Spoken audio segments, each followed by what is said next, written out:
ஆதியில் வார்த்தை இருந்தது, வார்த்தை கடவுளோடு இருந்தது, வார்த்தையே கடவுளானது என்கிறது பைபிள். வாய் இருக்கிறது என்பதற்காக, வார்த்தை ஆடுவதற்கான வரத்தை இறைவன் வழங்கி இருக்கிறான் என்பதற்காக நினைத்தபடியெல்லாம் பேசிவிடக்கூடாது. உடல் மொழியையே நான் நீண்ட காலமாக அவர் திராவிட முன்னேற்ற கழகத்தில் இருந்து அவர் கலைஞருக்கு பக்கத்தில் இருக்கிற பொழுதெல்லாம் நான் முதலிருந்து அவரை பார்க்கிறேன். இந்த திமுகவில் உள்ள அனைவரையும் நான் 1967 பார்த்து கொண்டு தானே இருக்கிறேன். இந்த 50 ஆண்டுகளுக்கு மேலே குறிப்பாக சிலருடைய உடல் மொழியே உங்களுக்கு ஒரு எரிச்சலை உருவாகும். துரைமுருகனுடைய உடல் மொழி, இந்த நம்முடைய பொன்முடியினுடைய உடல் மொழி, ராசாவினுடைய உடல் மொழி, அல்லது சுப்பிரமணிய சிவம் போல அழுகி போன விரல்களோடும் முடங்கி போன கால்களோடும் தெரு தெருவாக கிராமம் கிராமமாக சென்று சுதந்திர எழுச்சியை உருவாக்கியவர்களா, அல்லது சுதந்திர போராட்ட காலத்தில் காராக்கிரகத்தின் கம்பிகளை நீண்ட காலம் தழுவி தியாக முத்திரையை ஏற்றுக்கொண்ட காமராஜரை கக்கனை போன்றவர்களா? ஒன்றுமே கிடையாது. அதனால் ராமதாஸ் அதிமுகவின் பக்கம் போக வேண்டும் என்றார், அன்புமணி பிஜேபி பக்கம் போக வேண்டும் என்றார். ராமதாஸ் விரும்பிய அதிமுகவும் அன்புமணி விரும்பிய பிஜேபியும் இப்பொழுது ஒன்றாக கூட்டணி அமைத்து விட்டதனால் இங்கே பிரச்சனைக்கு இடம் இல்லை. அண்ணாமலை மாற்றம் மட்டும் ஒரு பரபரப்பையும் ஒரு அதிர்வலையையும் உருவாக்கியது என்றால் அதற்கு காரணம் தமிழ்நாட்டின் கடைசி கிராமம் வரையில் பாரதிய ஜனதா கட்சியை அவர் கொண்டு போய் சேர்த்தார் என்பதை அவருடைய பகைவர்கள் கூட அதை மறுக்க முடியாது. விறுவிறுப்பான அரசியல் நிகழ்வுகளை பற்றிய ஆய்வுகள், நியாயங்களின் நிறம் மாறாத கூர்மையான விமர்சனங்கள், தீமைகளை சுட்டெரிக்கவும் நல்ல அரசியலை வளர்த்தெடுக்கவும் அறிவார்ந்த விவாதங்கள், இளைய தலைமுறையிடம் விழிப்புணர்வை ஊட்டும் விரிவான வரலாற்று விளக்கங்கள், கலை, இலக்கியம், ஆன்மீகம், பண்பாடுகளை படம் பிடித்து காட்டும் கருத்தோவியங்கள் வாரந்தோறும் உங்கள் தமிழருவி தர்பாரில் அணிவகுக்கும். தமிழருவி தர்பார் நேயர்களை வணங்கி மகிழ்கிறோம். இன்று அரசியல் விவாதத்திற்காக ஐயா தமிழருவி மணியன் அவர்கள் நமது அரங்கத்திற்கு நெஞ்சு பொறுக்குதில்லை நிகழ்ச்சிக்காக வந்திருக்கிறார்கள். ஐயா அவர்களை வணங்கி மகிழ்வோம். தமிழக பாஜகவின் தலைமை அண்ணாமலையிடமிருந்து நயினார் நாகேந்திரனுக்கு மாறியிருக்கிறது. இந்த மாற்றத்தை நீங்கள் எப்படி பார்க்கிறீர்கள்? இதில் ஒன்றும் அதிர்ச்சி அடைவதற்கோ ஆச்சரியப்படுவதற்கோ எதுவும் இல்லை குமரையா. காரணம், தேசிய கட்சிகளின் குணாம்சம் இது. நீங்கள் காங்கிரஸை எடுத்துக்கொள்ளுங்கள், பாரதிய ஜனதா கட்சியை எடுத்துக்கொள்ளுங்கள், அல்லது கம்யூனிஸ்டுகளையும் எடுத்துக்கொள்ளுங்கள். எவையெல்லாம் தேசிய கட்சிகள் என்ற அடையாளங்களோடு தமிழகத்தில் இயங்குகின்றனவோ அவற்றின் தலைமைகள் நிரந்தரமாக நீடிப்பது கிடையாது. குறிப்பாக காங்கிரஸை பொறுத்த வரையிலும் அவர்கள் விரும்பினால் ஒருவரை தலைவராக வைத்திருப்பார்கள், விருப்பமில்லை என்றால் அடுத்த கணமே குப்பை கூடையில் தூக்கி எறிந்து விடுவார்கள். இப்பொழுது நீங்கள் கொஞ்சம் பின்னோக்கி பாருங்கள். தமிழ்நாடு காங்கிரஸ் கமிட்டியில் எத்தனை பேர் தலைவர்களாக இருந்திருக்கிறார்கள்? ஒன்றுமில்லை. இப்பொழுது ஒரு 10 ஆண்டுகள் பின்னோக்கி நீங்கள் பார்த்தால் கூட இப்பொழுது அழகிரி இருந்தார், செல்வ பெருந்தகை இப்பொழுது இருக்கிறார், இதற்கு முன்பு அழகிரி இருந்தார், அழகிரிக்கு முன்பு ஞானதேசிகன் இருந்தார் நினைக்கிறேன். பாருங்கள், அதுவே நமக்கு நினைவில் வரலை. ஞானதேசிகன் தான் இருந்தார் நினைக்கிறேன். ஞானதேசிகனுக்கு முன்பு கிருஷ்ணசாமி இருந்தார், கிருஷ்ணசாமிக்கு முன்பு பாலகிருஷ்ணன் இருந்தார். இவர்கள் யாரையாவது நீங்கள் இப்பொழுது மக்கள் நினைந்து பார்க்கக்கூடிய அளவா, யாராவது மக்களால் நினைந்து பார்க்கக்கூடிய நிலையில் இருக்கின்றார்களான்னு யோசித்து பாருங்கள். ஆனால் அத்தனை பேரும் நியமன தலைவர்கள் தானே. அதுதான் சொல்கிறேன், அந்த கட்சி நியமனத்தை வைத்திருப்பது. இப்பொழுது இங்கே தேர்தல் என்று நடந்தது என்றீர்கள். பிஜேபியில் என்ன தேர்தல் மாநில தலைவருக்கு நடத்தப்பட்டது? அமித்ஷா யாரை சொன்னாரோ அவர் மட்டும் போய் அங்கே ஒரு விண்ணப்ப படிவத்தை போடுகிறார். நான் தேசிய கட்சியிலேயே தொடங்கி வளர்ந்து வாழ்ந்து வெளியே வந்தவன், அதனால் இவற்றையெல்லாம் நான் முழுமையாக அறிவேன். அதாவது காங்கிரஸை நீங்கள் எடுத்துக்கொண்டால் காமராஜரை உங்களுக்கு காங்கிரஸ் கட்சியின் தலைவராக இருந்தார், அவர் தேசிய தலைவர், அவர் தெரியும். அதற்கு பிறகு மக்கள் அறிந்த ஒரு காங்கிரஸ் தலைவர் என்றால் தமிழ்நாடு காங்கிரஸில் மூப்பனார் அவர்கள் தான். இடையில் எத்தனை பேர் இருந்திருக்கிறார்கள்? நீங்கள் ஆர்வி சுவாமிநாதன் ஒருவர் இருந்தார், பழனியாண்டி இருந்தார். இப்பொழுது பழனியாண்டி இவர்களெல்லாம் மறைந்து விட்டார்கள். ஆனாலும் இவர்களையெல்லாம் யாராவது நினைவில் வைத்து போற்றுகிறார்களா? ஆனால் நல்ல மனிதர்கள் அவர்கள், ஆனாலும் அவர்கள் போற்றப்படவில்லை. சமீப காலங்கள் இப்பொழுதும் நீங்கள் பார்த்தால் முன்னாள் காங்கிரஸ் தலைவர்கள் என்று ஒரு 10 பேர் மேடையில் உட்கார்ந்திருப்பார்கள். காங்கிரஸ் கட்சியில் செயற்குழு கூடினால் அல்லது நிர்வாகிகள் கூட்டம் கூடினால் ஒரு 10 பேர் இருப்பார். முன்னாள் காங்கிரஸ் தலைவர் அல்லது தங்கபாலு தொடங்கி வரிசையாக உட்கார்வார்கள். இது மிகப்பெரிய பலவீனம், ஒரு தேசிய கட்சிக்கு இருக்கிற பலவீனம். நீங்கள் மாநில கட்சிகளை பாருங்கள், ஒரே ஒரு தலைவர் ஒரு முறை வந்து அந்த நாற்காலியில் உட்கார்ந்து விட்டால் இறக்கும் வரை அவர்தான் தலைவர். புரிகிறதா? இப்பொழுது அண்ணா இறக்கும் வரை அவர்தான் அந்த கட்சியை தலைமையேற்று நடத்தினார். கலைஞர் இறக்கும் வரையில் அவர்தான் அந்த கட்சியினுடைய தலைவராக இருந்தார். இப்பொழுது ஸ்டாலின் இருக்கிறார். ஸ்டாலின் நிச்சயமாக அவர் உடனே அவரை வெளியே அனுப்பிவிட்டு வேறொருவரை இப்பொழுது அவர் வாழும் பொழுதே அவரை கொண்டு வருவதற்கான வாய்ப்பே திராவிட முன்னேற்ற கழகத்தில் கிடையாது. அதே போன்று நீங்கள் அதிமுகவை எடுத்துக்கொண்டால் எம்ஜிஆர் தொடங்கிய கட்சி, எம்ஜிஆர் மரணிக்கிற வரை அவர்தான் பொதுச் செயலாளர். அவருக்கு பிறகு ஜெயலலிதா மரணிக்கிற வரை அவர்தான் பொதுச் செயலாளர். ஜெயலலிதாவுக்கு பிறகு இப்பொழுது எடப்பாடி வந்திருக்கிறார். நீங்கள் நீண்ட காலம் ஒருவர் தொடர்ந்து கட்சியின் தலைமை பொறுப்பில் இருக்கிற பொழுதுதான் மக்களிடம் போய் நீங்கள் மிக அழுத்தமாகவும் ஆழமாகவும் சென்று சேருவீர்கள். இப்பொழுது கூட நீங்கள் ஊடகங்களின் மூலமாக அண்ணாமலையை போல் விரைவாக போய்விட வாய்ப்பு இருக்கிறது. ஆனால் இந்த ஊடகங்கள் இது போன்ற சோசியல் மீடியா சமூக வலைத்தளங்கள் எல்லாம் இல்லாத நேரங்களில் பார்த்தால் ஒரு கட்சியின் தலைவர் கடைசி கிராமம் வரை சென்று சேருவதற்கு முன்பு அவர் மாற்றப்பட்டு விடுவார். யார் கட்சியின் தலைவராக இருந்தார் என்று கிராமத்தில் ஒன்றவருக்கு தெரியாது, அதற்குள்ளேயே மாற்றி விடுவார்கள். எனவே இந்திரா காந்தி யாரை விரும்புகிறாரோ அவர் ஒரு தலைவர், இந்திரா காந்திக்கு விருப்பமில்லை என்றால் வேறு ஒருவர் தலைவர், சோனியா காந்தி விரும்பினால் ஒரு தலைவர், சோனியா காந்திக்கு விருப்பமில்லை என்றால் வேறொரு தலைவர், ராஜீவ்காந்தி விரும்பினால் ஒரு தலைவர், ராஜீவ்காந்தி விரும்பாவிட்டால் வேறொரு தலைவர், ராகுல் காந்தி விரும்பினால் ஒரு தலைவர், ராகுல் காந்தி விரும்பாவிட்டால் வேறு தலைவர். இதுதானே காங்கிரஸ் வரலாறு. சரி, இந்த பக்கம் நீங்கள் பாரதிய ஜனதா கட்சி எடுத்துக்கொண்டாலும் இப்பொழுது நீங்கள் ஒரே தலைவர் என்று பாஜகவில் சொல்ல முடியுமா?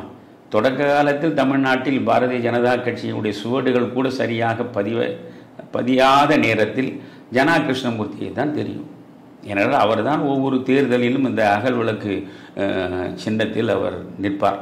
நான் பள்ளிக்கூடத்தில் படிக்கிற பொழுதே ஜனா கிருஷ்ணமூர்த்தி இருந்தார். அதுக்கு பிறகு நிறைய பேர் மாறியிருக்கார்கள். அதிலே கூட தமிழ்நாடு பாரதிய ஜனதா கட்சியாக இது ஜனசங்கமாக இருந்தது தான் நான் சொல்லுகிற ஜனா கிருஷ்ணமூர்த்தி எல்லாம். இப்பொழுது பாரதிய ஜனதா கட்சியிலையும் நீங்கள் ஒவ்வொருவராக கடந்த காலங்களில் மாறிக்கொண்டே தான் வருகிறார்கள். ஆனால் அண்ணாமலை மாற்றம் மட்டும் ஒரு பரபரப்பையும் ஒரு அதிர்வலையையும் உருவாக்கியது என்றால் அதற்கு காரணம் தமிழ்நாட்டின் கடைசி கிராமம் வரையில் பாரதிய ஜனதா கட்சியை அவர் கொண்டு போய் சேர்த்தார் என்பதை அவருடைய பகைவர்கள் கூட அதை மறுக்க முடியாது. பாரதிய ஜனதா கட்சியை ஒரு பேசுபொருளாக தமிழ்நாட்டு அரசியலில் அவர் உருவாக்கினார். அதற்காக அயராது உழைத்தார். அவையெல்லாம் சரி. ஆனால் ஒரு தேர்தல் உடன்பாடு நடக்கிற பொழுது அந்த நேரத்தில் யார் தலைவராக இருந்தால் அகில இந்திய தலைமைக்கு வசதியாக தோன்றுமோ அவரை வைத்திருப்பார்கள். யார் இருந்தால் சரியாக கூட்டணி பேச முடியாதோ உடனே அவரை நீக்கி விடுவார். இது காங்கிரஸ் வரலாற்றிலே நீங்கள் பார்த்தால் திமுகவுக்கு இன்னார் காங்கிரஸ் கட்சி தலைவராக இருந்தால் எங்களுக்கு சரிப்படாது என்பதை கலைஞர் சூசகமாக தெரிவிப்பார். அதற்கேற்றாற் போல அவருக்கு வாய்ப்பான ஒரு மனிதரை உடனடியாக இந்த தேர்தலுக்கு முன்பு தலைவராக போடுவார்கள். அப்படித்தான் இதுவும் நிகழ்ந்திருக்கிறது. சொல்லப்போனால் அது உட்கட்சி விவகாரம். ஒருவரை தலைவராக நியமிப்பது அல்லது அவரை வீட்டிற்கு அனுப்புவது, கேட்டால் அவர் சொல்வார்கள் முறையாக இப்பொழுது ஜனநாயக அடிப்படையில் தேர்ந்தெடுக்கப்பட்ட தலைவராக நயினார் நாகேந்திரன் வந்திருக்கிறார் என்று. கீழிருந்து மேல்மட்டம் வரை மாவட்ட தலைவர்கள், மாவட்ட செயலாளர்கள், அதுவரையில்தான் எந்த தேசிய கட்சியும் ஓரளவு தேர்தல் மூலமாக அவர்கள் பதவிகளை பெறுவதற்கு இடம் கொடுக்கும். ஆனால் மாநில தலைமை என்று வருகிற பொழுது எப்பொழுதுமே அகில இந்திய தலைமை டெல்லியில் உட்கார்ந்து கொண்டு அது யாரை விரும்புகிறதோ அவரைத்தான் நியமிக்கும். இதுதான் இந்த தேசத்தில் தொடர்ந்து நடக்கக்கூடிய வரலாறு. அந்த வரலாற்றில் இது ஒரு அத்தியாயமே தவிர இதில் ஒன்றும் ஆச்சரியப்படுவதற்கு எதுவுமே இல்லை. அதனால் அது குறித்து நீங்களும் நானும் பேசி என்ன பயன்? ஐயா, இரண்டாவது கேள்வி அமைச்சர் பொன்முடி தொடர்பானது. திராவிட முன்னேற்ற கழகத்திற்கே உரிய பிறவி குணத்தை பொன்முடி வெளிப்படுத்தியிருக்கிறார். இது போன்று ஒரு நரகல் நடையில் பேராசிரியராக இருந்தவர் அமைச்சர் பொறுப்பில் இருப்பவர் பேச முடியுமா? உண்மையிலே நெஞ்சு பொறுக்கதில்லை ஐயா. அதை பற்றி கருத்து கூட சொல்ல வேண்டுமா என்ன? ஒட்டுமொத்த தமிழகமே கிளர்ந்து நிற்கிறதே. பெண் மக்கள் அத்துணை பேரும் நெஞ்சம் கொதித்து எந்த நிலையிலும் இப்படிப்பட்ட ஒரு மனிதன் அமைச்சராக இந்த மண்ணில் நீடிக்கலாகாது என்பதற்காக ஒவ்வொரு பெண்ணும் வைக்கக்கூடிய விமர்சனங்களை நிச்சயமாக பொன்முடி தன் காதுகளின் மூலம் கேட்கத்தானே செய்வார். சக ஆண் நண்பர்களிடம் கூட பகிர்ந்து கொள்ள முடியவில்லை. இல்லை இல்லை, அதாவது இப்பொழுது அவர் வருத்தம் தெரிவிக்கிறார் என்பதையெல்லாம் எந்த கணக்கில் ஏற்க முடியும்? அதனால்தான் வார்த்தை என்பது மிக முக்கியமானது. கர்த்தர் பைபிளை படித்தால் தெரியும், கர்த்தர் சொல்லுவார், உன் வாய்க்குள் போகும் எதுவும் உன்னை தீட்டுப்படுத்தாது, உன் வாயிலிருந்து வெளியே வரக்கூடியதுதான் உன்னை தீட்டுப்படுத்தும் என்கிறார். நீங்கள் எதை வேண்டுமானாலும் உண்ணலாம், அது உங்கள் உடலை மட்டும்தான் பாதிக்கும், அதனால் மாற்று விளைவுகள் உங்களுக்கு வந்து சேராது. ஆனால் நீங்கள் வாயிலிருந்து வெளிவரக்கூடிய வார்த்தைகள் இருக்கின்றனவே, அதைத்தான் ஒரு வார்த்தை வெல்லும், ஒரு வார்த்தை கொல்லும் என்று சொல்வது கூட. அதற்காகத்தான் நீ சொல் வன்மை குறித்தே வள்ளுவன் ஒரு அதிகாரத்தையே அமைத்திருக்கிறானே இல்லையா? அதனால் நீங்கள் பைபிளில் நான் அடிக்கடி சொல்வேன், ஆதியில் வார்த்தை இருந்தது, வார்த்தை கடவுளோடு இருந்தது, வார்த்தையே கடவுளானது என்கிறது பைபிள். அப்படி என்றால் வார்த்தை கடவுளானது. எப்படி வார்த்தை கடவுளானது என்றால், கடவுளால் நினைத்தால் வாழ வைக்கவும் முடியும், நினைத்தால் அழித்து விடவும் முடியும். அதே போன்று உன் வாயிலிருந்து வரக்கூடிய வார்த்தை உன்னை வாழ வைக்கவும் முடியும், உன் வாயிலிருந்து வரக்கூடிய வார்த்தை உன்னை முழுவதுமாக வீழ்த்தி முடித்து விடவும் முடியும். எனவே வார்த்தை மிக மிக முக்கியம். நம்முடைய விடை தேடும் வினாக்களில் கூட நான் ஏற்கனவே சொல்லி இருக்கிறேன், கபீர்தாசர் சொன்னதை. எப்படி நீங்கள் ஒரு இடத்தில் பேச வேண்டும், வாய் இருக்கிறது என்பதற்காக, வார்த்தையாடுவதற்கான வரத்தை இறைவன் வழங்கி இருக்கிறான் என்பதற்காக நினைத்தபடியெல்லாம் பேசிவிடக்கூடாது. அறிஞர் அண்ணா அவர்கள் ஒரு முறை மிக அழகாக சொன்னார், எண்ணம் என்பது ஏப்பம் இல்லை, நினைத்தவுடனே அப்படியே வெளிவிடுவதற்கு என்று. அழகான ஒரு கருத்து அது. நீங்கள் கபீர்தாசர் சொல்வார், முதலில் சொல்லை தேடு, எந்த இடத்தில் எந்த சூழலில் எதை பேச வேண்டும் என்பதற்கான சரியான சொல்லை தேடு. சொல்லை தேடினாயா, சொல்லை அறி, இந்த சொல்லை பயன்படுத்தினால் என்ன விளைவு நிகழும் என்பதை மனதுக்குள் சிந்தித்து பார், ஒரு ஆய்வு நடத்து. இந்த சொல் பயன்படுத்துவதனால் இந்த விளைவு ஏற்படும் என்பதை புரிந்து கொண்ட பிறகு வெளிப்படுத்து. இப்படி சொல்லை சொல்லால் பின்பற்று என்று சொல்வார் அவர். அதனால் பொன்முடி எப்பொழுதுமே வாயை திறக்கும் பொழுது எந்த சொல்லையும் மனம் போன போக்கில் பேசிவிட்டு பிறகு அதற்கான பிரச்சனைகளில் சிக்கிக்கொண்டு, இது கடந்த கால வரலாறில் நிறைய இருக்கிறது அவருக்கு. அவர் ஓசி பயணம் என்று சொல்வது மட்டுமல்ல, அதற்கு முன்பே அவர் நிறைய இது போன்று வாயை விட்டு அவமானங்களை சந்தித்திருக்கிறார் என்பதை பலர் சொல்ல நான் கேள்விப்பட்டிருக்கிறேன். அவருடைய உடல் மொழியையே நான் நீண்ட காலமாக அவர் திராவிட முன்னேற்ற கழகத்தில் இருந்து அவர் கலைஞருக்கு பக்கத்தில் இருக்கிற பொழுதெல்லாம் நான் முதலிருந்து அவரை பார்க்கிறேன். இந்த திமுகவில் உள்ள அனைவரையும் நான் 1967 பார்த்து கொண்டு தானே இருக்கிறேன், இந்த 50 ஆண்டுகளுக்கு மேலே. குறிப்பாக சிலருடைய உடல் மொழியே உங்களுக்கு ஒரு எரிச்சலை உருவாக்கும்.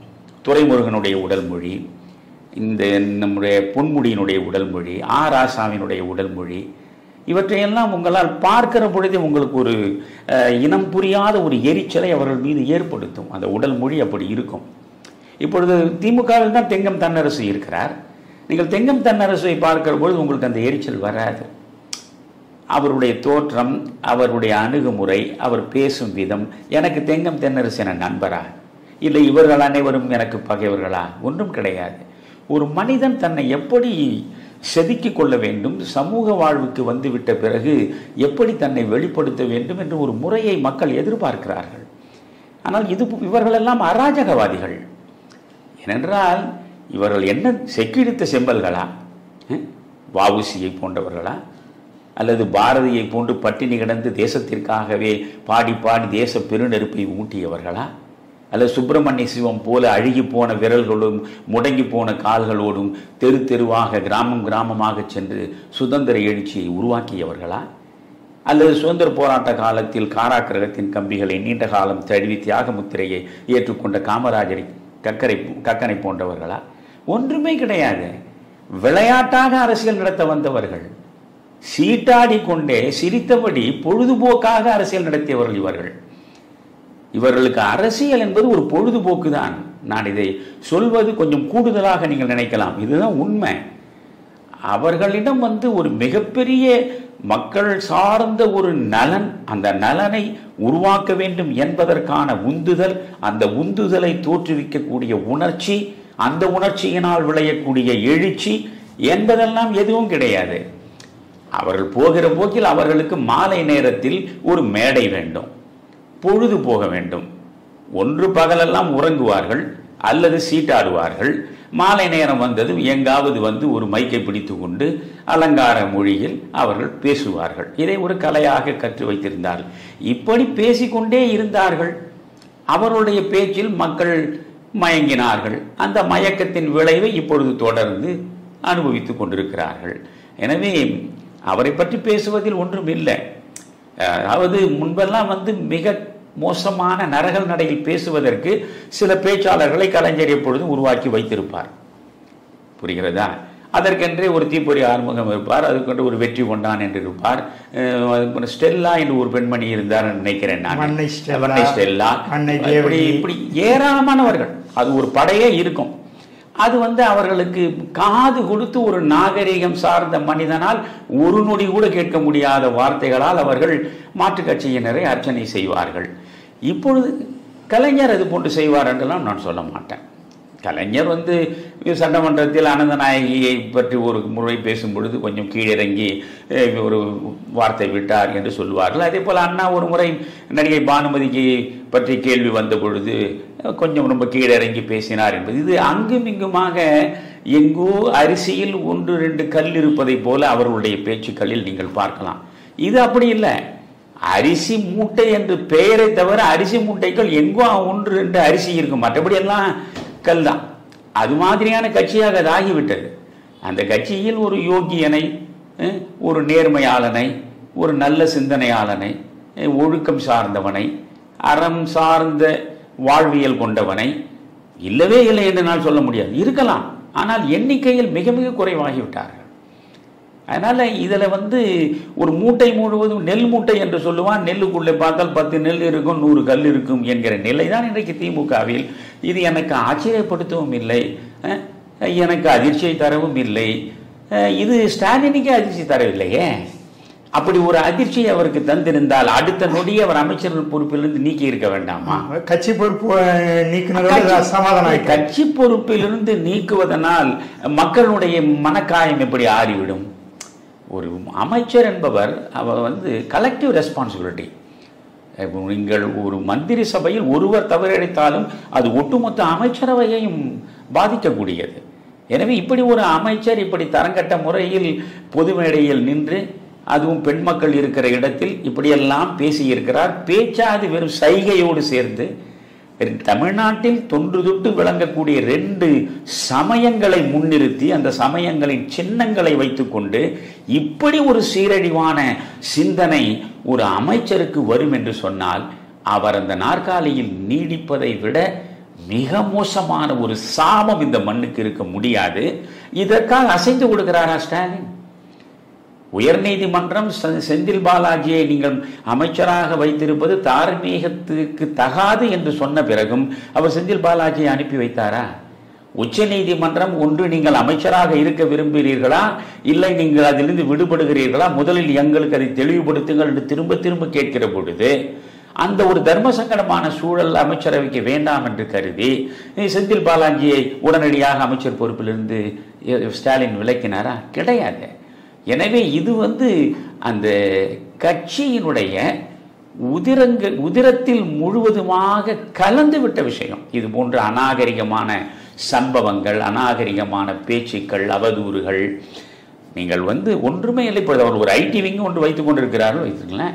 இப்பொழுது தமிழறிவு மணியன் திராவிட முன்னேற்ற கழக அரசின் தவறுகளை பற்றி பேசினால் நீங்கள் சொல்லுவது தவறு, இது தவறான ஒன்றை நீங்கள் சொல்கிறீர்கள், உண்மை இதுதான் என்று ஒருபோதும் அவர் சொல்ல மாட்டார்களே. 4000 கோடிக்கு மணல் கொள்ளை நடந்திருக்கிறது, 4000 கோடி அரசுக்கு வரக்கூடிய வருவாயை இழந்திருக்கிறோம் என்று நீங்கள் அது புள்ளி விவரத்தோடு பேசினால் உடனே அவர்கள் என்ன செய்வார்கள்? இவனை தெரியாதா, இவன் எப்பொழுது சாவான், இவன் இன்னமும் உயிரோடு இருக்கானா, இப்படி நினைந்தே பார்க்க முடியாத அளவுக்கு அரசியல் ஆரோக்கியத்தை முழுவதுமாக நாம் இழந்து விட்டோம். இந்த முன்னேற்ற கழகம் இது பேர், இது எதில் முன்னேற்றம் என்று தான் எனக்கு புரியவே இல்லை. அதனால் இது திமுக கழகம் என்பது என்னை பொறுத்தவரையில் கலாச்சார சீரழிவு கழகம் அது. அதனால் அந்த கலாச்சார சீரழிவு கழகத்தில் இது போன்று மனிதர்கள் அமைச்சர்களாக இருப்பதில் நாம் ஒன்றும் அதிர்ச்சி அடைய வேண்டியதில்லை, ஆச்சரியப்பட வேண்டியதில்லை. ஆனால் இதற்கான தீர்ப்பை மக்கள் தருவதற்கு தயாராக இருக்கிறார்கள். நீங்கள் கொஞ்சமும் மக்களுடைய உணர்வுகளை பற்றி பொருட்படுத்தாமல் செந்தில் பாலாஜி அமைச்சராக இருப்பார், என்ன பண்ணுவீர்கள் நீங்கள்? நீங்கள் பொன்முடி அமைச்சராகத்தான் இருப்பார், என்ன செய்து விடுவீர்கள் நீங்கள் என்பது போன்ற இருமாப்பு உங்களுக்கு இருந்தால் இவற்றிற்கு உரிய தீர்ப்பை நீங்கள் 2026 சட்டமன்ற தேர்தலில் நிச்சயம் சந்திக்க போகிறீர்கள். அதனால் இவரை நீக்கினால் ஓரளவு நாகரிகம் திராவிட முன்னேற்ற கழகத்தில் இருக்கிறது, ஓரளவு நாகரிகமாவது இந்த திராவிட முன்னேற்ற கழகத்தில் மிச்சமீதியாக எஞ்சி நிற்க வேண்டும் என்று ஸ்டாலின் அவர்கள் நினைக்கிறார் என்று நீங்கள் பொருள் கொள்ளலாம். இவரை நீக்கவில்லை என்றால் நிச்சயம் நீங்கள் மகிழ்ச்சி அடைய வேண்டும். ஏனென்றால் இது போன்ற செயல்கள் மக்களிடம் எதிர்ப்புணர்ச்சியை கூட்டிக் கொண்டே போகும். அதனுடைய விளைவு இவர்கள் ஆட்சி நாற்காலியை விட்டு இறங்க வேண்டிய சூழலுக்கு தள்ளப்படுவார்கள். அதனால் நீங்களும் நானும் இதை பற்றி கவலைப்பட ஒன்றுமே இல்லை. ஐயா, அமித்ஷா அவர்கள் சென்னை வந்தார், எடப்பாடி பழனிசாமியை சந்தித்தார், அதிமுக கூட்டணி உறுதியாகிவிட்டது. இதனால் பலர் பதட்டம் அடைந்தது போல தெரிகிறது. உங்களுடைய பார்வை என்ன ஐயா? நான் ஏற்கனவே சமீபத்தில் சில நேர்காணல்களில் தெளிவாக சொல்லியிருக்கிறேன். நம்முடைய தமிழறிவு தர்பாரிலும் நான் காமராஜர் மக்கள் கட்சியினுடைய சிந்தனையை நான் வெளிப்படுத்தி இருக்கிறேன். வரக்கூடிய 2026 சட்டமன்ற தேர்தலில் எந்த நிலையிலும் திராவிட முன்னேற்ற கழகம் அதனுடைய கூட்டணியை வைத்துக்கொண்டு வெற்றி பெற்று மீண்டும் ஆட்சி நாற்காலியில் அமர்ந்துவிடக்கூடாது. எனவே திராவிட முன்னேற்ற கழகத்தினுடைய ஆட்சிக்கு முற்றுப்புள்ளி வைக்க வேண்டும். அதற்கு அண்ணா திராவிட முன்னேற்ற கழகம் தனியாக அதை சாதித்து விட முடியாது. அண்ணா திராவிட முன்னேற்ற கழகம் ஒரு வலிமையான கூட்டணியை அமைக்க வேண்டும். இதில் கூட சில பேர் என்னை தொலைபேசியில் தொடர்பு கொண்டும் கேட்கிறார்கள். சிலர் அவர்கள் நக்கலாகவும் நையாண்டியாகவும் அவர்கள் அவருடைய கருத்துக்களை கமெண்டாக போடுவார்கள். திமுக அதிமுக இரண்டும் ஒரே குட்டையில் ஊறிய மட்டைகள் என்று காமராஜர் சொன்னார். அதற்காகத்தான் நான் 55 ஆண்டுகளும் திமுக அதிமுகவை எதிர்த்து விமர்சனங்களை வைத்து நான் அரசியல் வாழ்க்கையை நடத்துகிறேன் என்று சொன்ன நீ இப்பொழுது நீ அதிமுகவை ஆதரிப்பது எந்த வகையில் சரியாக இருக்கும் என்று கேட்கலாம். இந்த கேள்வி கேட்கலாம், அதில் ஒன்றும் தவறு கிடையாது. அந்த கேள்விக்கு பதில் சொல்ல வேண்டிய கடப்பாடும் கடமையும் எனக்கு இருக்கிறது. நான் என்ன சொல்கிறேன், எப்பொழுதுமே சமூக நலன் கருதித்தான் நாம் எதையுமே சிந்திக்க முடியும். நீங்கள் மத்தியில் மோடி ஆட்சி 2024 நாடாளுமன்ற தேர்தலில் மீண்டும் வர வேண்டும் என்று நாம் தெளிவாக சொன்னோம். அதற்கு காரணம், இண்டி கூட்டணியின் கையில் இந்த நாடு கிடைத்தால் அது குரங்கு கையில் சேர்ந்த பூமாலை மாதிரி அது பல்வேறு துண்டுகளாக அந்த கட்சிகளும் அந்த கட்சிகளால் உருவாக்கப்படுகிற ஆட்சியும் நிலைகுலைந்து போகும். ஒட்டுமொத்த இந்தியாவினுடைய விதியே மீண்டும் தலைகீழாக மாறிவிடும். அதனால் ஒரு முன்னேற்ற பாதையில் நடந்து கொண்டிருக்கக்கூடிய இந்த நாடு, பொருளாதார வளர்ச்சியிலிருந்து அத்தனையிலும் முன்னேறி கொண்டிருக்கக்கூடிய நாடு, அந்த நாடு மேலும் முன்னேற்றத்தில் தடையில்லாமல் செல்ல வேண்டும் என்றால் மோடியினுடைய தலைமை மீண்டும் வர வேண்டும் என்று நாம் சொன்னோமே தவிர, நாம் பாஜக அல்ல, நாம் பாஜக உறுப்பினரும் அல்ல, நாம் சங்கிகளும் அல்ல, பாஜகவின் ஆதரவாளர்களும் அல்ல. நாட்டு நலனை மையமாக வைத்து சிந்திக்கிறோம். அதனால் மோடி வரட்டும் என்று நாம் நினைக்கிறோம். மோடிக்கு பதிலாக நீங்கள் இந்த இந்திய கூட்டணி வந்திருந்தால் என்ன நடந்திருக்கும்? இதற்குள்ளேயே இந்த ஆட்சியெல்லாம் கவிழ்ந்து வெவ்வேறு காட்சிகள் மாறி இருக்கும். அதனால் நாம் மோடியை ஆதரித்தோம். இப்போ அண்ணாமலையை கூட நாம் ஏன் ஆதரித்தோம்? அண்ணாமலையின் மீது நமக்கு என்ன ஒரு 40 ஆண்டு கால நட்பா? ஒன்றும் கிடையாது. திராவிட முன்னேற்ற கழக ஆட்சி அகற்றப்பட வேண்டும் என்பதற்கு அன்றாடம் முனைப்பாக அவர் குரல் கொடுத்தார். அப்படி குரல் கொடுக்கக்கூடிய ஒரு மனிதன் இளைஞனாகவும் இருக்கிறான், ஒரு போர் குணத்தோடு களத்திலே நிற்கிறான் என்பதற்காக நாம் அண்ணாமலையை ஆதரித்தோம். அவ்வளவுதான். மற்றபடி இன்றைக்கு பாரதிய ஜனதா கட்சி அதிமுக கூட்டணி வர வேண்டும் என்று சொல்வதற்கு காரணம், மத்தியில் இருப்பது பாஜக ஆட்சி, இங்கே மாநிலத்தில் இருப்பது திமுக ஆட்சி. இந்த திமுகவை அகற்ற வேண்டும் என்றால் நீங்கள் ஒரு வலிமையான கூட்டணியும் வேண்டும், நீங்கள் மேலே ஒரு வலிமையான பின்புலமும் உங்களுக்கு வாய்க்க வேண்டும். அதனால அதிமுக இப்பொழுது அனைத்தையும் இழந்து விட்டு வெளியே நிற்கிறது. அது முதலில் பாஜகவோடு ஒரு கூட்டணியை அமைக்கிற பொழுது ஒரு தேசிய அளவில் ஆட்சி நடத்தக்கூடிய கட்சி, அந்த கட்சி எடப்பாடிக்கு பக்கத்தில் இருக்கிறது என்கிற போது எடப்பாடிக்கு இன்னும் பலம் கூடுகிறது. இது ரெண்டு பேரும் ஒன்றாக சேருகிற போதே தயக்கத்தோடு ஒதுங்கி நிற்கக்கூடிய கட்சிகள் எல்லாம் உள்ளே வந்து இணைந்துவிடும். அப்பொழுது ஒரு மிகப்பெரிய வலிமையான கூட்டணி உருவாவதற்கு வாய்ப்பு இருக்கும். புரிகிறதா? இப்பொழுது நான் நீங்கள் அதிமுகவை வேண்டாம் திமுகவை வேண்டாம் என்று சொன்னீர்கள், இப்பொழுது மட்டும் எடப்பாடியை நீங்கள் ஏன் ஆதரிக்கிறீர்கள் என்று கேட்டால் நான் அதான் சொல்கிறேன். இப்பொழுது எடப்பாடிக்கு 2 ஆப்ஷன். இப்பொழுது நீங்கள் திமுக அதிமுக இரண்டுமே இல்லாமல் விஜய் வரட்டும் என்று நான் சொன்னால், நான் இதுவரை எடுத்திருக்கக்கூடிய நிலைப்பாடுகளுக்கு அது பொருத்தமாக கூட இருக்கலாம். திமுகவும் வேண்டாம் அதிமுகவும் வேண்டாம், விஜய் திமுகவோடும் கூட்டு இல்லை அதிமுகவோடும் கூட்டு இல்லை என்று சொல்கிறார், அதனால் விஜயோடு நாம் சேரலாம் என்று சொல்லலாம். ஆனால் விஜயினுடைய வாக்கு வங்கி என்ன என்று நமக்கு தெரியாது. சரி, விஜய் அதிமுகவோடு ரகசியமாக கூட்டு பேசவில்லை என்று சத்தியம் செய்ய முடியுமா?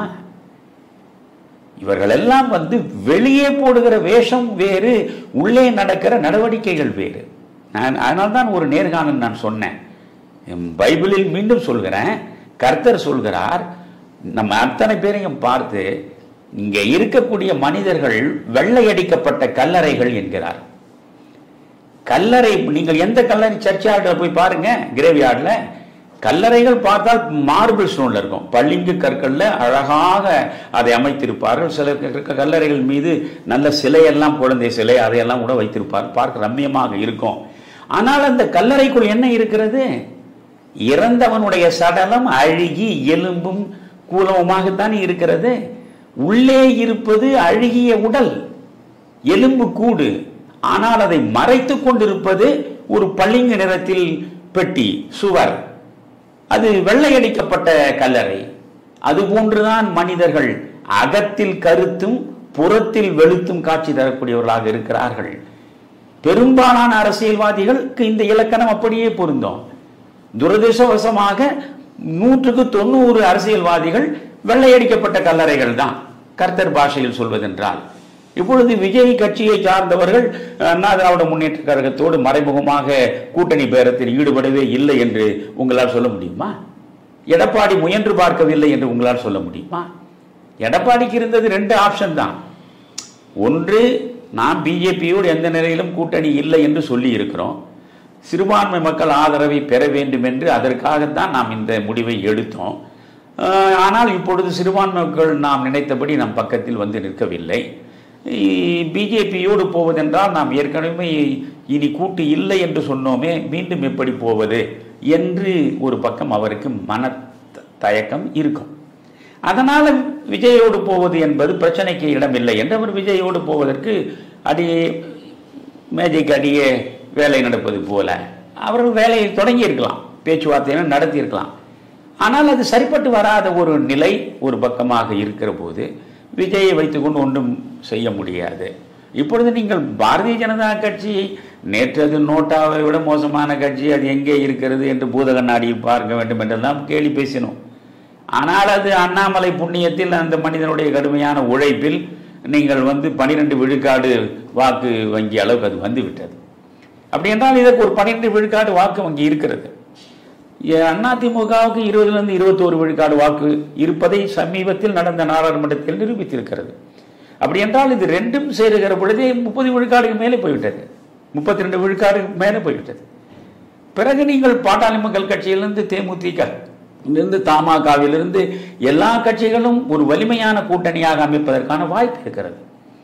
இன்றைக்கு பாட்டாளி மக்கள் கட்சி உள்ளே வராமல் இருக்கலாம். இதில் இப்பொழுது பரவலாக சொல்லப்படுகிற கருத்து என்னவென்றால், தந்தைக்கும் மகனுக்கும் இடையே இருக்கிற பிரச்சனையே தந்தை பாரதிய ஜனதா கட்சியோடு உடனே அவசரப்பட்டு நாம் போகக்கூடாது என்கிறார், மகன் பாரதிய ஜனதா கட்சியோடு போக வேண்டும் என்று இப்பொழுதே நினைக்கிறார். கௌரவம் சிவாஜி படம் மாதிரி அப்படி இருக்குன்னு இதெல்லாம் சொல்லலாம். ஆனால் நான் என்ன சொல்றேன், சென்ற நாடாளுமன்ற தேர்தலில் அதிமுகவோடு கூட்டணி வைக்க வேண்டும் என்பதுதான் டாக்டர் ராமதாசனுடைய ஒரே நோக்கமாக இருந்தது. ஏனென்றால் அவர் அரசியலில் முதிர்ச்சி அடைந்தவர். அவர் எப்பொழுதுமே அரசியல் களத்தில் வெற்றிகரமாக விளையாடி பார்த்தவர், வெற்றிகளை தேடிக்கொண்டவர். மத்தியிலே 2 முறை ஆட்சி நாற்காலியிலும் அவருக்கு அதிகாரத்தை சுவைத்திருக்கிறார். அதனால் அவருக்கு நிலைமை நன்றாக தெரியும். அவர் என்ன நினைக்கிறார், அதிமுகவோடு கூட்டணி போட்டிருந்தால் நிச்சயமாக ஒரு 2 இடத்துல பாமக வெற்றி பெற்றிருக்கலாம், ஒரு இடத்தில் நாம் மேலே போய் உட்கார்ந்து ஒரு அதிக அமைச்சராவதற்கு வாய்ப்பு இருந்திருக்கலாம். பிஜேபியோடு பின்னால் சேர்ந்துக்கிறோம், இன்னைக்கு அதிமுகவோடு கூட்டணி வைத்து வெற்றி பெறுகிறோம், நாளைக்கு 2 பேர் சேர்ந்தெடுக்கப்பட்டு பிஜேபி ஆதரிக்கிறோம் என்று சொல்லிவிட்டு அன்புமணி அமைச்சராக முடியாதா என்ன? நேற்று நீங்கள் எங்களோடு இல்லை, இன்று நீங்கள் வந்தால் உங்களை சேர்க்க மாட்டோம் என்று அமித்ஷாவும் மோடியும் சொல்ல போகிறார்களா? அவர்களே 240 கொஞ்சம் கொஞ்சமாக கூட்டி மேலே வருவதற்கு என்னென்ன வழி கிடைக்கும் என்று பார்த்து கொண்டிருக்கிறார்கள். அதனால இது ராமதாசின் வியூகம், அப்போதைக்கு அது சரி. ஆனால் பாரதிய ஜனதா கட்சியோடு இருந்த கூட்டணியை நீங்கள் பார்த்தால் அது வெற்றிகரமான கூட்டணி என்பது இல்லை. அது நமக்கு கூட்டணி அமைக்கப்பட்ட பொழுதே நமக்கு தெரியும். அது முழுக்க முழுக்க அண்ணாமலையுடைய உழைப்பு, அண்ணாமலையுடைய வியர்வை, அண்ணாமலையுடைய கடுமையான முயற்சி. அதை தவிர்த்து விட்டு பார்த்தால் பாமக ஒன்றுதான் அங்கே இருக்கிறது. மற்றபடி ஓரளவுக்கு மக்களிடம் ஒரு நல்ல பெயரை பெற்றிருக்கின்ற தமிழ் மாநில காங்கிரஸ் இருக்கிறது. அதை தவிர சொல்லிக் கொள்கிறார்கள் அங்கே ஒன்றும் இல்லை. அதனால் அது வெற்றி பெறுவதற்கான வாய்ப்பு குறைவு என்பது எல்லாருக்கும் தெரியும். அதனால் ராமதாஸ் அதிமுகவின் பக்கம் போக வேண்டும் என்றார், அன்புமணி பிஜேபி பக்கம் போக வேண்டும் என்றார். இது நாடாளுமன்ற தேர்தலில். இப்பொழுது பிரச்சனையே இல்லை. அந்த அதிமுக, ராமதாஸ் விரும்பிய அதிமுகவும் அன்புமணி விரும்பிய பிஜேபியும் இப்பொழுது ஒன்றாக கூட்டணி அமைத்து விட்டதனால் இங்கே பிரச்சனைக்கு இடம் இல்லை. அதனால் நிச்சயமாக பாட்டாளி மக்கள் கட்சியும் இதில் இடம் பெறும். எனக்கு அதில் தெளிவான ஒரு நோக்கம் இருக்கிறது வரும். ஆக இது ஒரு வலிமையான கூட்டணியாக இது உருப்பெறுகிற பொழுது விஜய் தனிமைப்படுத்தப்படுகிறார். நீங்க நன்றாக யோசிக்கணும். எப்பொழுதும் நீங்க 8 அடி வரை நான் பாய்வதற்கு என்னால் முடியும் என்று நான் நம்புகிறேன். என்னால் நீங்கள் ஹை ஜம்ப் என்று வைத்தால் 8 அடி வரை கூட என்னால் பாய முடியும். 8 அடி பாய முடியுமா? நீங்களே 6 அடிக்கும் குறைவாக இருந்து 8 அடி பாய்வீர்களா? இல்லை, நான் முயன்று 8 அடி பாய்வேன் என்று சொல்றேன். ஆனால் உங்களை போன்றவர்கள் என்னை ஊக்குவிப்பதற்காக என்னையா 8 அடி என்கிறீர்கள், நீங்கள் நினைத்தால் 800 அடி பாய்வீர்கள் ஐயா என்று நீங்கள் சொல்லி அதை நான் நம்பினால் விளைவு என்ன ஆகும்? அதுதான் இப்பொழுது விஜய்க்கு நடந்திருப்பது. விஜய் ஏதோ ஒரு கூட்டணி அமைக்க வேண்டும் அதிமுகவுடன் அவர் முயற்சிகளை மேற்கொண்டார். நம்முடைய மரியாதைக்குரிய தேர்தல் வியூக அமைப்பாளர் பிரசாந்த் கிஷோர் எல்லாம் ஒரு பக்கம் கொம்பு சீவி, இன்னொரு பக்கம் ஆதவர்ஜனாக்கள் எல்லாம் சேர்ந்து இன்னொரு பக்கம் கொம்பு சீவி, நீங்கள் என்ன சாதாரண மனிதனா, நீங்கள் இந்திரன் ஆயிற்றே, நீங்கள் சந்திரன் ஆயிற்றே, நீங்கள் தேவமைந்தன் ஆயிற்றே, உங்களுக்கு இருக்கக்கூடிய வாக்கு வங்கி உலகத்தில் வேறு யாருக்கும் கிடையாது, நீங்கள் ஒரு அடி எடுத்து வைத்தால் தமிழகமே அதிருமே, திரும்பி பார்த்தால் திசையெல்லாம் உங்களுடைய புகழ் மாலை சூட்டப்படுமே என்றெல்லாம் பேசி பேசி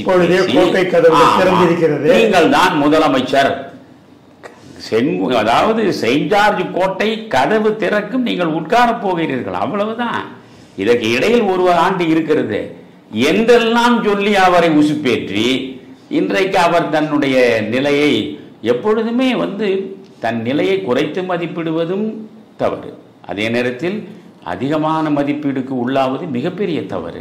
அந்த தவறுக்கான விலையை விஜய் இப்பொழுது கொடுக்க போகிறார். புரிகிறதா? திமுக ஏன் பதறுகிறது? கொஞ்சம் யோசியுங்கள் நீங்கள். இப்பொழுது கனிமொழி அமித்ஷா அங்கே எடப்பாடியோடு ஒரு இடத்தில் ஒரு மேடையில் அமர்ந்து பாஜக அதிமுக கூட்டணி அமைந்து விட்டது என்று அறிவித்த உடனே அறிவாலயத்தில் அவசரமாக கனிமொழி பேட்டி கொடுக்கிறார். தமிழ்நாட்டுக்கு எடப்பாடி செய்திருக்கிற மிகப்பெரிய துரோகம் என்கிறார். அதாவது இந்த கூட்டணி அமையாது என்கிற வரையில் அவர்கள் மகிழ்ச்சியாக இருந்தார்கள். களத்தில் தனியாக நிற்கிறார் எடப்பாடி. அதனால் நாம் அனைவரும் வலிமையான கூட்டணியோடு இருக்கிறோம், 200ஐயும் நாம் எட்டி பிடித்து விடுவோம் என்று பேசிக்கொண்டிருந்தவர்கள் இன்றைக்கு அவருடைய கண்ணாடி மாளிகை கனவு பல துண்டுகளாக சிதறிவிட்டது. அதனால் பதற்றம் ஏற்பட்டு விட்டது. பதற்றத்தில் உளர ஆரம்பித்து விட்டார்கள், பழையதை மறந்து விட்டார்கள். எடப்பாடியை பார்த்து சொல்றார், நேற்று வரையில் நீ பிஜேபியோடு கூட்டு இல்லை என்று சொன்னாயே, இப்பொழுது எப்படி அந்த அமித்ஷாவோடு நீ கூட்டணி வைக்கிறாய் என்று ஸ்டாலின் முழங்குகிறார் ஒரு பக்கம், கனிமொழி முழங்குகிறார் மறுபக்கம். திமுகவில் உள்ளவர்கள் அல்லது திமுகவுக்கு எடுபிடிகளாக இருக்கக்கூடியவர்கள் அத்தனை பேருமே இப்பொழுது நீங்கள் பார்த்தால், நேற்று நீ இப்படி சொன்னாயே, நேற்று நீ அப்படி சொன்னாயே, இன்று நீ எப்படி எடப்பாடி அமித்ஷாவின் பக்கத்தில் உட்காரலாம், உனக்கு மானம் இல்லையா, ஈனம் இல்லையா, சூடு இல்லையா, சொரணை இல்லையா என்றெல்லாம் பட்டியல் போட்டு வாசிக்கிறீர்களே. 1998 ஜெயலலிதா பிஜேபியோடு கூட்டணி வைத்தார் அல்லவா? தீண்டத்தகாத கட்சி என்று தமிழகத்தில் தள்ளி வைக்கப்பட்ட அந்த பிஜேபிக்கு மறுவாழ்வை கொடுத்ததே அதிமுக தான், ஜெயலலிதா தான். அதற்கு முன்பு பிஜேபி எப்பொழுதும் 2 திராவிட கட்சிகளில் ஏதோ ஒன்றோடு கூட கூட்டணி வைத்தது கிடையாது.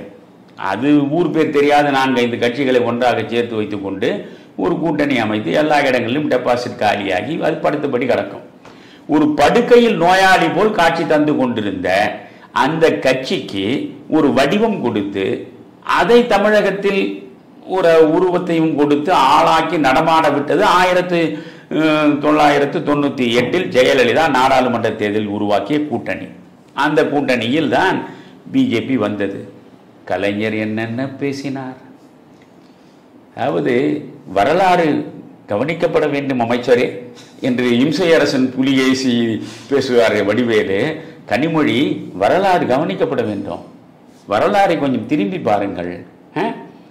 1998 ஜெயலலிதா கூட்டணி வைத்த அடுத்த கணமே ஆண்டிகளும் பரதேசிகளும் இந்த அமைதி பூங்காவாகிய தமிழகத்திற்குள்ளே வருவதற்கு வாய்ப்பை உருவாக்கி விட்டீர்கள். விஷ பாம்பை உள்ளே விட்டிருக்கிறீர்கள். தமிழகத்தின் அமைதி என்ன ஆவது? மதவாத கும்பல் உள்ளே வருகிறது. இதை செய்ததற்கு காரணம் நீ திராவிட கட்சியின் சாயல் உள்ள பெண் இல்லை. நீ திராவிட இயக்கத்தினுடைய சாயல் உன்னிடம் இல்லை. திராவிட இயக்கத்தின் கொள்கை என்ன என்று உனக்கு தெரியாது.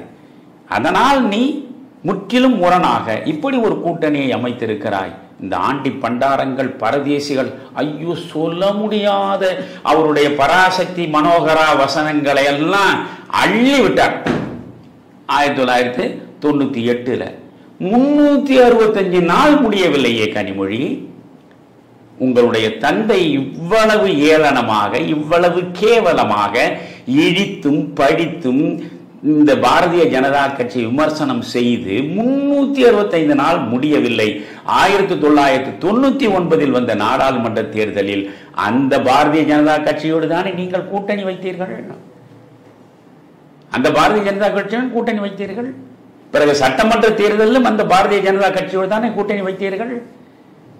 உங்கள் கூட்டணியில் தானே பாரதிய ஜனதா கட்சி 4 சட்டமன்ற உறுப்பினர்களாக அன்று போனார்கள். இந்த அதிமுக கூட்டணியில் 4 பேர் போனதுதான் உங்களுக்கு தெரியும் இளைஞர்களுக்கு. அன்றைக்கு 4 பேர் சட்டமன்றத்திற்கு உள்ளே போய் உட்கார்ந்தது யாரால்? கலைஞரால் தானே, திராவிட முன்னேற்ற கழகத்தால் தானே. நீங்கள் நிர்பந்தங்களை பற்றி பேசுகிறீர்கள்.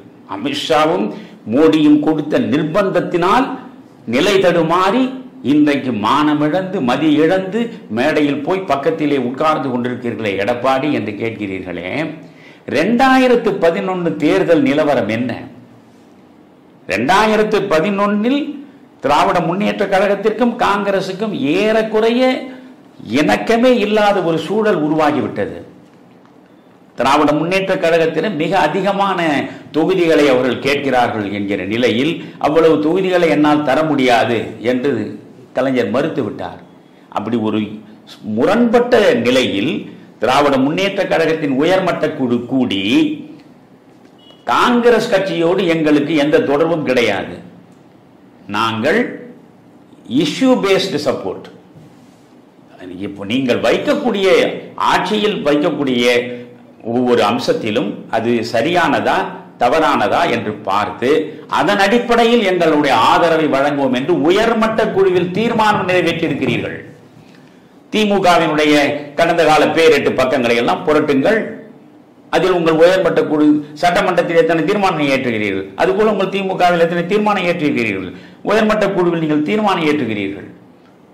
நாங்கள் பிரச்சனைகளின் அடிப்படையில் தான் ஆதரவை தருவோம் என்று சொன்ன நீங்கள் இந்த காங்கிரசிடமிருந்து விட்டு விலகி வெளியே வருவதற்கு எல்லா வகையிலும் முயன்றீர்கள். காங்கிரஸ் என்ன செய்தது? சிபிஐயை கொண்டு வந்து அறிவாலயத்தில் உட்கார வைத்தது. கீழே பேச்சுவார்த்தை நடத்துவதற்கு காங்கிரஸ்காரர்கள் உள்ளே போனார்கள். கீழே தொகுதி உடன்பாடு, மேலே சிபிஐ ஐடி ரெய்டு, மேலே ரெய்டு நடக்கிறது, கீழே தொகுதி உடன்பாடு. நிர்பந்தத்திற்கு உள்ளாகி நீங்கள் என்ன செய்தீர்கள்? 63 தொகுதிகளை காங்கிரசுக்கு நீங்கள் அள்ளி கொடுத்தீர்கள். 10-20 அல்ல, 63 தொகுதிகளை காங்கிரசுக்கு கலைஞர் அள்ளி கொடுத்தார்.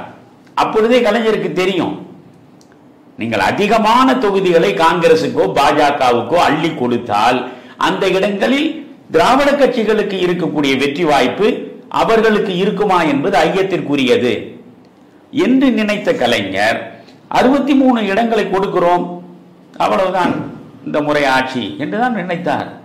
விளைவு என்னாயிற்று? 63 இடங்களை வாங்கிய காங்கிரஸ் 5 தொகுதிகளில் தான் வெற்றி பெற்றது.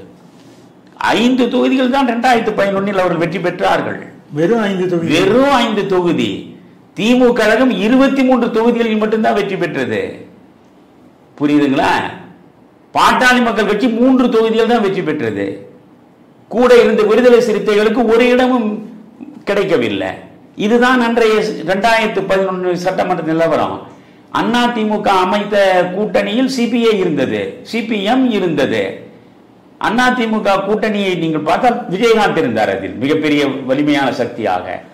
234 203 தொகுதிகளில் அதிமுக கூட்டணி வெற்றியை பெற்றது. 203 அதிமுக மட்டும் 150 தொகுதிகளில் வென்றது. இந்த சூழல் உருவாவதற்கு காரணம் என்ன? 63 தொகுதிகளை காங்கிரசுக்கு நீங்கள் கொடுத்தது. 63 தொகுதிகளை கொடுக்கவே கூடாது நினைத்தவர்கள் ஏன் கொடுத்தீர்கள்? மேல் மாடியிலிருந்து கொடுத்த அழுத்தம். நீங்கள் பேசலாமா எடப்பாடியை பற்றி? மற்ற கூட விட்டு வைக்கிறீங்க இல்ல. அதனால உள்ள இந்த கலைஞர் டிவியிலிருந்து ஒவ்வொன்றுக்குள்ளே போனீங்கன்னா அதெல்லாம் மறந்து விட்டால், அதாவது உங்கள் நினைவு புத்தகத்தை கொஞ்சம் தூசி தட்டி படித்து பாருங்கள் என்று சொல்வதற்காகத்தான் இவற்றையெல்லாம் நான் சொல்கிறேன். இன்றைய இளைஞர்களுக்கும் இவையெல்லாம் தெரியாது. 2011 என்பதை ஏறக்குறைய 14 ஆண்டுகள் ஆகிவிட்டனவே. பப்ளிக் மெமரி ஷார்ட் என்று ஆங்கிலத்தில் ஒரு வாசகமே உண்டு. மக்கள் எதையும் விரைவாக மறந்துவிடக்கூடியவர்கள். அந்த மறதியை மூலதனமாக வைத்துத்தான் ஒவ்வொரு அரசியல் கட்சியுடைய ரதமும் ஓடிக்கொண்டிருக்கிறது. அதனால் இந்த அதிமுக இன்றைக்கு நேற்று அப்படி பேசியது இன்று விட ரொம்ப அழகாக நீங்க திமுக அதிமுக இரண்டோடும் எந்த நிலையிலும் ஒட்டோ உறவோ கூடாது என்பதுதான் ஐயா காமராஜருடைய மிகப்பெரிய வேத வாசகம். அதுதான் என்னை பொறுத்தவரை வேத வாசகம். அதனால் திமுக அதிமுகவோடு என்றைக்கும் கூட்டணி வைக்கக்கூடாது ஐயா என்று ஜனதா கட்சியின் தலைவராக செழியனும் நான் பொதுச் செயலாளராக இருக்கும் பொழுதும் பல முறை நான் சொல்லுவேன். செழியன் அப்போ சிரித்து கொண்டே சொல்லுவார். அப்பொழுதுதான் எனக்கு முதல்ல அந்த வரியே தெரியும். Politics is art of possible மணி அன்வர். Politics is art of possible. எந்த நேரத்தில் எது சாத்தியமோ அதை செய்வதற்கு பெயர்தான் அரசியல். நீங்கள் ஒரே நேரத்தில் 2 கட்சிகளையும் ஒன்றாக எதிர்த்து வெற்றி பெற முடியாது. ஏதாவது ஒரு கட்சியின் பக்கத்தில் இன்று கொண்டுதான் நீங்கள் விரும்பாத கட்சிக்கு எதிராக வியூகம் அமைக்க வேண்டும். எனக்கு 55 ஆண்டுகளாக என்னுடைய புத்திக்கு எட்டவே இல்லை. நான் 2 பேருக்கும் எதிராகத்தான் இந்த பக்கம் ஒரு அம்பும் இந்த பக்கம் ஒரு அம்பும் வீசிக்கொண்டே இருந்தேன். அதனால் என்ன, நான் தனிமைப்படுத்தப்பட்டேன். இப்போ என் பக்கத்திலிருந்து பெரிய பரிவாரமும் என்ன ஆயிற்று? இப்போது லட்சியத்திற்காக இருப்பவர்கள் என்றெல்லாம் அரசியலில் கிடையாது. இப்ப நான் அந்தந்த நேரத்தில் அந்தந்த தேர்தலுக்கு ஏற்றாற் போல சமரசங்களை உருவாக்கி கொண்டு ஒவ்வொரு திராவிட இயக்கத்தின் தலைவரோடும் போய் நின்று அவருடைய முதுகு சொரிந்து அல்லது அவர்களுக்கு சாமரம் வீசி நான் என்னுடைய அரசியல் வாழ்க்கையை நடத்தி இருந்தால் தமிழ்நாட்டில் நான் மிகப்பெரிய அரசியல் தலைவராக இருந்திருப்பேன். என் பின்னால் லட்சக்கணக்கான தொண்டர்கள் வரிசையாக நின்று கொண்டிருப்பார். ஏனென்றால் அத்தனை பேருக்கும் பதவி கிடைக்கும். அதனால இதையெல்லாம் நான் சிந்திக்கல. நாம் ஒரே லட்சியம் ஒரே கொள்கைன்னு நேர்பட வாழ்ந்தோம். இன்றைக்கு நம்ம என்ன நினைக்கிறோம்? இந்த அதிமுகவை இப்பொழுது நாம் ஒரே நேரத்தில் அதிமுகவையும் திமுகவையும் புறந்தள்ளிவிட்டு ஒரு மாற்று அரசியலை வளர்த்தெடுக்க முடியாது என்பதை சுய அனுபவத்தில் அறிந்ததனால் இப்பொழுது உள்ள இந்த தீமையை அகற்ற வேண்டும். அதற்காக நீங்கள் அதிமுகவின் பக்கம் உங்கள் ஆதரவு கரத்தை நீட்டுவதுதான் சரியானது. அதனால் தமிழ்நாட்டில் உள்ள பரவலாக இன்றைக்கு மக்கள் நலன் சார்ந்து பேசிக்கொண்டிருக்கிற அத்தனை கட்சிகளும் நீங்கள் ஒன்றாக இணைய வேண்டும். இதில் அமித்ஷா நிலைமையை புரிந்து கொண்டுதான் அந்த பத்திரிகையாளர் சந்திப்பில் அவர் வாய் திறந்திருக்கிறார். நீங்கள் பார்த்தால் தேசிய அளவில் மோடியினுடைய தலைமையில் இருக்கக்கூடிய தேசிய ஜனநாயக கூட்டணி தமிழ்நாட்டை பொறுத்தவரையில் அதிமுகவின் தலைமையில் தான் இந்த கூட்டணி என்று திரும்ப திரும்ப சொல்லி இருக்கிறார். இது அதிமுக கூட்டணி தான், இது புரிகிறதா? அதனால இது அதிமுக கூட்டணி என்று அவரே வெளிப்படுத்தி இருக்கிறார். இதில் வெற்றி பெற்றால் முதலமைச்சர் எடப்பாடி தான் என்று ஐயத்திற்கு இடமில்லாமல் ஒரு தெளிவுபடுத்தி விட்டு டெல்லிக்கு போய்விட்டார். அதனால இனிமேல் இந்த பிஜேபி முகத்தை காட்டி நீங்கள் அச்சுறுத்தி கொண்டிருப்பதில் அர்த்தம் இல்லை. ஏனென்றால் 2026 தேர்தல் நடக்கிற பொழுது அதில் திமுக அகற்றப்பட்டால் அதிமுக ஆட்சிக்கு வருகிற நிலையில் அங்கே உட்கார போவது அதிமுகவின் எடப்பாடி தானே தவிர அங்கே பிஜேபி போய் உட்கார போவது இல்லை. இல்லை, அது கூட்டணி ஆட்சி தான் அமையும் என்று சொல்கிறார்கள் என்றால் கூட்டணி ஆட்சி என்பது தேர்தல் முடிந்து எத்தனை அந்தந்த கட்சி எத்தனை தொகுதிகளில் இடம் பெற்றது என்பதை வைத்துத்தான் முடிவு வர முடியும். இப்பொழுது நான் ஒரு பேச்சுக்கு சொல்கிறேன். 160 இடங்களில் அண்ணா திராவிட முன்னேற்ற கழகம் நிற்கும்.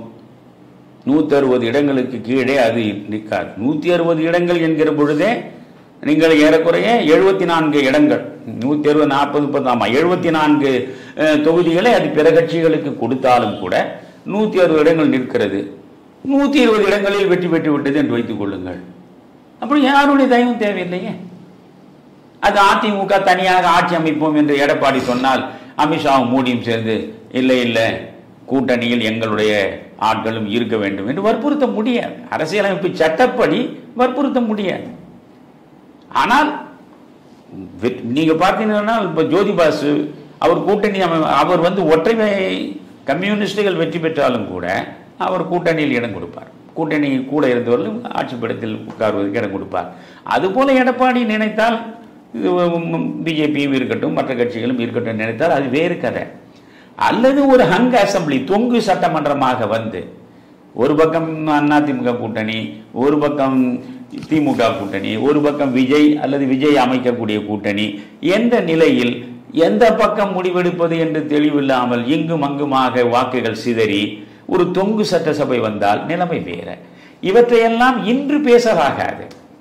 நீங்க 2 நாட்களுக்குள் எத்தனை மாற்றங்கள் நிகழ்கிறது, அதற்கு பெயர் தான் அரசியல். அதனால தான் அடிக்கடி சொல்வேன், in politics a week is the longest period, anything may happen at any time.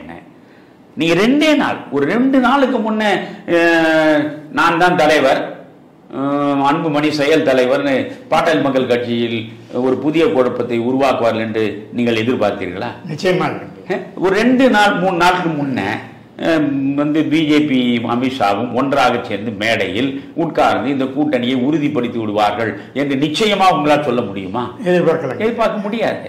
இது 2 நாளைக்கு முன்னே இத்தனை விஷயங்கள் வேக வேகமாக நடக்கின்றன. இதற்கு பெயர் தான் அரசியல்.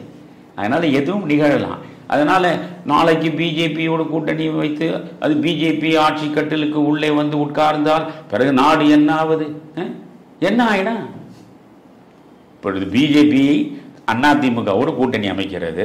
அதிமுக பிஜேபி மற்ற கட்சிகளும் சேர்ந்து கூட்டணி ஆட்சியை அமைக்கக்கூடிய அளவுக்கு தான் அவர்களால் முடிந்த ஒரு சூழல் என்றால் எடப்பாடிக்கு வேறு வழி என்ன? தனித்து ஆட்சியை அமைக்க முடியாது என்றால் கூட்டணியில் இருப்பவர்கள் இடம் கொடுத்து தான் தீரணும். அதனால பிஜேபியில் உள்ளவர்கள் அதிமுக அமைக்கக்கூடிய அந்த ஆட்சியில் இடம் பெற்று விட்டால் உடனே சூரியன் உதிக்காமலே போய்விடுமா? 30 நாளும் பௌர்ணமி என்பது 30 நாளும் அமாவாசையாக மாறிவிடுமா? இப்பொழுது பக்கத்தில் தெலுங்கு ஆந்திரா இல்லையா? ஆந்திராவில் சந்திரபாபு நாயுடு இருக்காரு. சந்திரபாபு நாயுடு பாரதிய ஜனதா கட்சியோட தான் கூட்டணியும் வச்சுன்னு இருக்காரு. இப்போ அதனால ஆந்திராவில் அமாவாசை தானே?